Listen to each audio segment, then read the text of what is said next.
මම ප්‍රසිද්ධිය කියන්නේ එච්චරයි. ඕගොල්ලන්ට මේ කැමරා ෆෝන් තියෙනවා, රෙකෝඩින් තියෙනවා. ඔය හැම කුණු හර්පයක්ම රෙකෝඩ් කරන්න නැතුව ඔය තියෙන ඒවා රෙකෝඩ් කරලා තැපැල්පත්තුමාට යවන්න. හැමතුමාට යවන්න. බණිනේවා කියනේවා නේද? නිවාඩු දෙන්නේ නැති ඒවා, උදේට බණිනේවා. හරක්ට වගේ සලකනවා නම් ඒවා අපිට කියලා වැඩක් නැහැ නේ සලකුවට පස්සේ. ඔය තියෙන්නේ ෆෝන් ඕකටනේ. නේද? වීඩියෝ කෝල් අරන් රෙකෝඩ් කරලා දාන්න Facebook වල දාන්න. ඒවා කරන්නේ නැති එකයි මට තියෙන ප්‍රශ්නේ. තමන්ට වෙන පීඩාවටවත් ඒ සේවකයෝ නැගිටින්නේ නැහැ. කතා කරන්නේ නැහැ. ඉස්සෙල්ලා දේශපාලඥයින්ට බය හිටියා. දැන් නිලධාරීන්ට බය ඉන්නවා. ඒකේ මේ වෙලා තියෙන්නේ. දැන් අපි ඇඟිලි ගහන්නේ නැහැ. දැන් මං හම්බෙන්න ආවා 4-5 පාරක් මං එහෙට යවුවා මෙහෙට යවුවා. අමාත්‍යාංශ ලේකම්තුමාට කතා කරලා කිව්වා. අතිරේක ලේකම්වරුන්ට කතා කරලා කිව්වා. ඊට වඩා මේ මහත්ය ප්‍රබල කෙනෙක් නම් මම මොනා කරන්නේ? මොකෝ මම යනවා ඒ තැපැල් කාර්යාලය ලියුම් දාන්න නෑ. ඒ ප්‍රාදේශීය ලේකම්තුමියක් තියෙනවා කතා කරනවනේ හැමදාම මේ සම්බන්ධීකරණ කමිටුව වල අපේ කාලේ කන්නේ ඕවට. දැන් අදත් මෙතන මේ පැය ගාණක් යන්නේ ඒක නිසා තේරුම් නැහැ. මොකද අකුරැස්ස තැපැල් කාර්යාලය කියන්නේ කාලයක් ඉතාමත්ම මේ දිස්ත්‍රික්කෙදි විච්ච සාර්ථකම තැපැල් ස්ථානයක්. ඒ ඔබතුමාලට පුළුවන් ඉවැලුවේෂන් එකක් කරලා බලන්න. ඒකේ දැන් සාර්ථකත්වය මොකද්ද? සේවකයෝ කොහොමද වැඩ කරන්නේ? මේ එක්කෙනෙක් දෙන්නෙක් නෙමෙයි. එතන සියලු සේවකයෝ. ඉතින් ඔබතුමාලා එකසේ ඒ සියලු සේවකයෝ ආරක්ෂා කරනවද? එක පුජ්‍යලයක ආරක්ෂා කරනවද කියන තීරණේ ඔබතුමාලා ගන්න ඕන. ඒක අරන් ඔබතුමාලා ක්‍රියාත්මක වෙන අපර කමක් නැහැ ඒක. ඒක ආයතනික ප්‍රශ්නයක්නේ. ඒ ප්‍රශ්නේත් ඒ සේවකයෝ ඔක්කොම ඇවිල්ලා දුක් ගැනවිල අපිට කියන නිසා විතරයි අපි ඔබතුමාට යොමු කරන්නේ. දිනම කමානුත් එක දැන් ඔබතුමාට මම 2024 ඉඳලා ඔය ලැයිස්තුව තියෙනවා. ඔය ටික ඔක්කොම බලන්න ඔබතුමා. යාට කියන්නේ යාට ගැලපෙන සේවකයෝ ටිකක් පත් කරගන්න කියලා. තොරි වරයි කතාව. දැන් ඔබතුමාලා මේ එක්ක සේවකයෝ මාරු කරන්න එක්ක තැපැල් ස්ථානාධිපති මාරු කරන්න. ඉතින් තියෙන්නේ සේවකයෝ ටික ඔක්කොම මාරු කරලා යාට ගැලපෙන ටිකක් දැම්ම ඉවරයිනේ. ඒත් වැඩි කරගෙන යන්න පුළුවන් නේද? එයා පරිස්සම් කරගන්න ඕන නම් හොඳම දේ තමයි එයා ඉඳලා සේවකයෝ ටික ඔක්කොම මාරු කරනවා. ඒක නිසා මේ නඩත්තුව ගැනම හිතලා විතරක්ම නම් ඒව ගැනත් සලකන්න කියලා ඉල්ලීමක් කරනවා. අපේ මේ වහන්න තීරණය කළ තියෙන 46 ඉල්ලීමක් තියෙන ඔබතුමාගෙන්. දැන් මොකද මේක අපට හරි හිසර දෙයක් හැම ප්‍රාදේශීය සම්බන්ධීකරණ කමිටුවකම දිස්ත්‍රික් සම්බන්ධීකරණ කමිටුවෙත් මේ මාතෘකාව වෙනවා. හැබැයි ලංකාවේ වෙන තැන්වල නැතුව ඇති. ඒක මම පිළිගන්නවා. ලංකාවේ ඔබතුමා කියන්නේ වගේ වෙන තැන්වලට ඔබතුමා ආව පළවෙනි අවස්ථාව වෙන්නේ නැති මේ මාතර සම්බන්ධීකරණ කමිටුවට. මේක වෙන තැන්වල නැතුව ඇති. මාතර තියෙන නිසා වෙන නිශ්චිත විශේෂ කණ්ඩායමක් යොදලා මහජන අදහස් විමසීමක් කළා. ඔබතුමාලා වෙනස්කම් කරන්න යන තැපැල් කාර්යාලයේ ආශ්‍රිත ගමේ මිනිසුන්ගේ අදහස් විමසීමක් කරලා ඒක කරන්න. අපිට තියෙන ඉල්ලීම මේක තැපැල්පත්තුමා. මොකද මේක මම එකින් එක කියන්නේ නැහැ. මොකද හැම දිස්ත්‍රික් සම්බන්ධීකරණ කමිටුවෙම මෙතනින් නිලධාරි මහතුරු දන්නෝ මේක ප්‍රධාන මාතෘකාවක්. ඒක මොකක් හරි විශේෂ හේතුවක් තියෙන්න එපයි. දැන් ඔබතුමාලගේ ඉන්න නිලධාරීන් මේවා වාර්තා කරලා නැද්ද කියලා හිතලා තමයි අපි ඔබතුමාම කැඳෙව්වේ. දැන් ඔබතුමාට අඩුතරමේ වාර්තා වෙන්න ඕන මේ මාතර දිස්ත්‍රික් සම්බන්ධීකරණ කමිටුවේ මම දැක්ක මාධ්‍යවලත් යනවා. ඒ තැපැල් කාර්යාල ප්‍රශ්නයක් කතා කරනවා කියලා. එතකොට ඔබතුමාලගේ පැත්තෙන් ඒක විමසීමක් කරන්න ඕන. මොකද්ද මේ අහන්නේ හැමදාම? ඒකින්ද ඔබතුමාගෙන් අපි ඉල්ලීමක් කරන්නේ ඔය කියන ස්ථාන වලට ඔබතුමාලා යන්න. කිලෝමීටර් කීයක් තැපැල් සේවාව ගන්න කෙනා කන්දේ බහලා පල්ලම් බහලා එනවද? වැහි තියෙන වෙලාවකටත් යන්න. අවුව තියෙන වෙලාවකටත් යන්න. ලිස්සන වෙලාවකටත් යන්න. එතකොට තේරෙනවා මිනිහෙකුට එන්න පුළුවන්ද බැරිද කියලා. පින්පඩි ගන්න දවසට විශේෂයෙන් එන්න. ඇවිල්ලා බලන්න තැපැල් කාර්යාලයෙන් කොච්චර සේවයක් වෙනවද කියලා ගමක.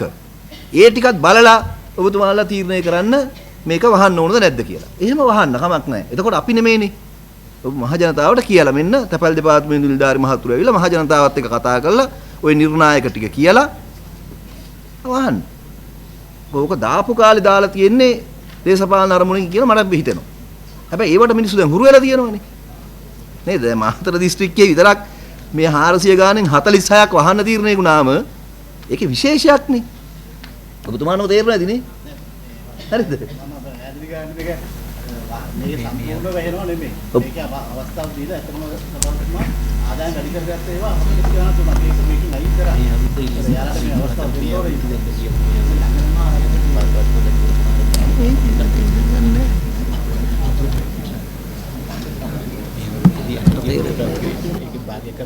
ඒ ලයිස්තු අපිට එවනවාද තවපත්තුමා?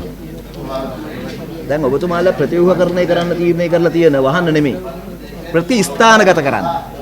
හරි? අපි කියලා දෙනවා යාළුවාට මේ රීලොකේට් කරන්න කියලා මේක බිස්නස් කියලා දැනගෙන. ඔව් ප්‍රතිස්ථානගත කරන්න තියෙන යෝජනා කරලා තියෙන ස්ථාන ලැයිස්තුව මෙන්න මෙතන ඉඳලා මෙතනට ගෙනියන්න කියලා තියෙන ටික අපට එවන්නකෝ. මේ දිස්ත්‍රික් සම්බන්ධීකරණ කමිටුවට. හරිද? එතකොට අපි බලන්නම් එතනට ගියාට පස්සේ ඔබතුමාලට තියෙන වාසිය මොකද්ද? ජනතාවට තියෙන වාසිය මොකද්ද කියලා. හරි? මොකද මහජන නියෝජිතයෝනේ අපි. මිනිස්සු බනින්නේ දෙමව්පිය මතක් කරන්නේ අපිටනේ. ඒකින්ද අපටත් එවන්න.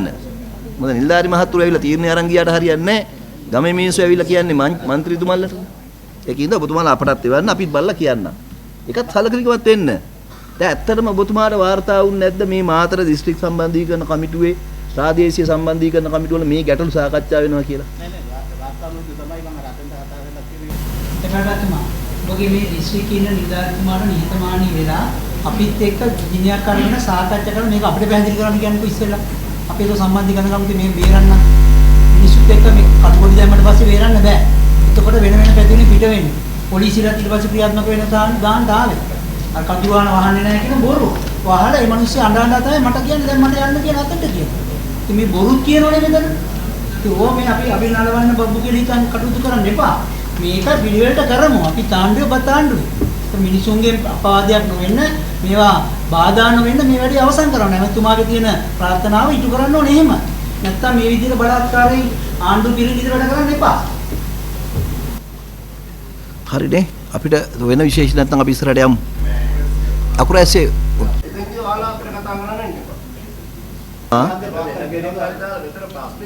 නෑ තපල්පතුමා මෙහෙමයි ඒක එතුමා අපිට කියන දේවල් අපිට එච්චර අදාළ නැහැ. අපි කොහොමත් ඒව අහුම්කම් දෙන්නේ නැහැ.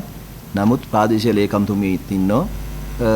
ඒ ප්‍රශ්නත් දිගටම ආදි සම්බන්ධීකරණ කමිටුව සාකච්ඡා වෙලා තියෙනවා. ඒක ඉතින් ඔබතුමාලා ආයතනික වශයෙන් විසඳන්න ඕන ගැටලුවක්. මොකද අකුරැස්ස තැපැල් කාර්යාලය කියන්නේ කාලයක් ඉතාමත්ම මේ දිස්ත්‍රික්කෙ තිබිච්ච සාර්ථකම තැපැල් ස්ථානයක්. ඉතින් ඔබතුමාලට පුළුවන් ඉවැලුවේෂන් එකක් කරලා බලන්න. ඒකේ දැන් සාර්ථකත්වය මොකද්ද? සේවකයෝ කොහොමද වැඩ කරන්නේ? මේ එක්කෙනෙක් දෙන්නෙක් නෙමෙයි. එතන සියලු සේවකයෝ. ඉතින් ඔබතුමාලා එකසේ ඒ සියලු සේවකයෝ ආරක්ෂා කරනවද එක පුජ්‍යලෙක් ආරක්ෂා කරනවද කියලා තීරණේ ඔබතුමාලා ගන්න ඕන. ඒක අරන් ඔබතුමාලා ක්‍රියාත්මක වෙන අපිට කමක් නැහැ ඒක. ඒක ආයතනික ප්‍රශ්නයක්නේ. ඒ ප්‍රශ්නේත් ඒ සේවකයෝ ඔක්කොම ඇවිල්ලා දුක් ගැනවිල අපිට කියන නිසා විතරයි අපි ඔබතුමාට යොමු කරන්නේ. දිනම කමානුත් එක දැන් ඔබතුමාට මම 2024 ඉඳලා ඔය ලැයිස්තුව තියෙනවා. ඔය ටික ඔක්කොම බලන්න ඔබතුමා. බලලා තීරණයක් ගන්න. එක්කෝ තැපැල් ස්ථානාධිපති පරිස්සම් කරනවා නම් එයාට කියන්නේ එයාට ගැලපෙන සේවකයෝ ටිකක් පත් කරගන්න කියලා. ඒතොත් ඉවරයි කතාව. දැන් ඔබතුමාලා මේ එක්කෝ සේවකයෝ මාරු කරන්න එක්කෝ තැපැල් ස්ථානාධිපති මාරු කරන්න. ඉතින් තියෙන්නේ සේවකයෝ ටික ඔක්කොම මාරු කරලා එයාට ගැලපෙන ටිකක් දැම්ම ඉවරයිනේ. ඒත් වැඩි කරගෙන යන්න පුළුවන් නේද?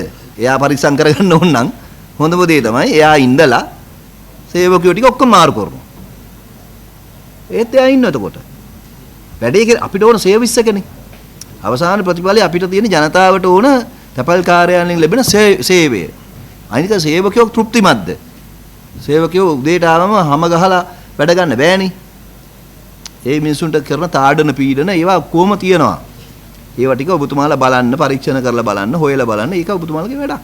අවතුමා මම දැන් මේක දිගින් දිගට ප්‍රශ්න කරලා බැරි නිසා මම අමතුමාගේ වාචික විස්තර අපේක්ෂාවෙන් ප්‍රශ්නාවලියක් පාර්ලිමේන්තුවේ ඉදිරිපත් කර දෙනවා. ඉදිරියේදී මම හිතනවා මේකේ ඔය බොරු කතා නැතුව ඇත්ත විදිහට ඔබතුමාලා දෙයි කියලා. දැන් මම එන්න සේවකින්ට දැන් කියන්නේ මෙච්චරයි. දැන් මම ප්‍රසිද්ධිය කියන්නේ එච්චරයි.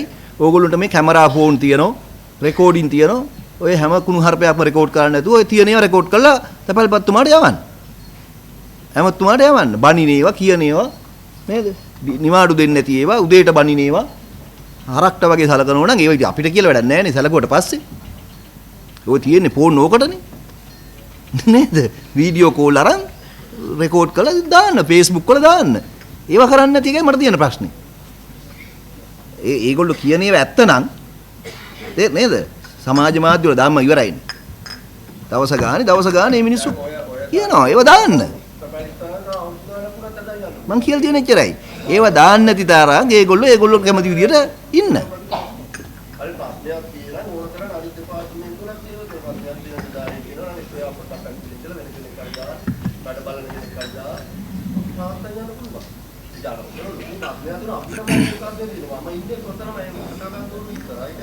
සෝෂල් මීඩියා වල දානවා ඔබතුමාලට රෙකෝඩ් කරලා එවනවා. ඉතින් පේනවනේ. ඇහිඳුරු සාකි කියලා දැන් පෙන්නන්න. නේද? පොලිස් අධිකාරිතුමා. නේද? කට වචනින් නැතුව ඇහිඳුරු සාකි පෙන්නන්න ඕන තරම් එවිඩන්ස් තියෙන දැන් ක්‍රම තියෙනවනේ. ඒක දාන්න කියලා. ඒ සේවකයෝ ඒකටත් බයයි. ඒ සේවකයෝ ඒකටත් බයයි. ඉතින් හිතන්නකෝ ඒ තරම් බලවත් කෙනෙක් නේ. තමන්ට වෙන අසාධාරණය රෙකෝඩ් කරලා වීඩියෝ කරලා ඉහළ නිලධාරීන්ට යවන්න බයයි. මේ අපේ ආණ්ඩුවක් ඇවිල්ලා. අපි දේශපාලන වශයෙන් කිසිම ඇඟිලි ගහිල්ලක් කරන්නේ නැහැ. තේරෙනවද? අපි ওই තපල් ස්ථානාධිපතිවරුන්ට වචනයක් කියලා නැහැ. හැබැයි ඒ සේවකයෝ බය නම් මම මොනා කරන්නද? මට කියන ඒවාට මට අදාළ නැහැනේ. මට හෝ මේ අපේ മന്ത്രിතුමල්ලට ඉදාන්ට කියලා ඒ දේශපාලන කතා කියලා පැත්තකට ඉන්න පුළුවන් නේ. හැබැයි සේවකීන්ට කරන පීඩාව තමන්ට වෙන පීඩාවට තමන් එරෙහි වෙන්නේ නැත්තම් මිනිහෙක්. ඒ මිනිහකින් වැඩක් නැහැනේ. මම කියන්නේ ඒකයි. තමන්ට වෙන පීඩාවටවත් ඒ සේවකයෝ නැගිටින්නේ නැහැ. කතා කරන්නේ නැහැ. ඉස්සෙල්ලා දේශපාලඥයින්ට බයෙ හිටියා. දැන් නිලධාරීන්ට බයෙ ඉන්නවා. ඒකේ මේ වෙලා තියෙන්නේ. දැන් අපි ඇඟිලි ගහන්නේ නැහැ. දැන් මං හම්බෙන්න ආව 4-5 පාරක් මං එහෙට යවුවා මෙහෙට යවුවා අමාත්‍යාංශ ලේකම්තුමාට කතා කරලා කිව්වා අතිරේක ලේකම්වරුන්ට කතා කරලා කිව්වා ඊට වඩා මේ මහත්ය ප්‍රබල කෙනෙක් නම් මම මොනා කරන්නේ මොකෝ මම යනවා ඒ තැපල් කාර්යය ලියුම් දාන්න නෑ ඒ ප්‍රාදේශීය ලේකම්තුමියක් තියෙනවා කතා කරනවනේ හැමදාම මේ සම්බන්ධීකරණ කමිටුව වල අපේ කාලේ කන්නේ ඕවට දැන් අදත් මෙතන මේ පැය ගාණක් යන්නේ ඒක නිසා තේරුම් නැහැ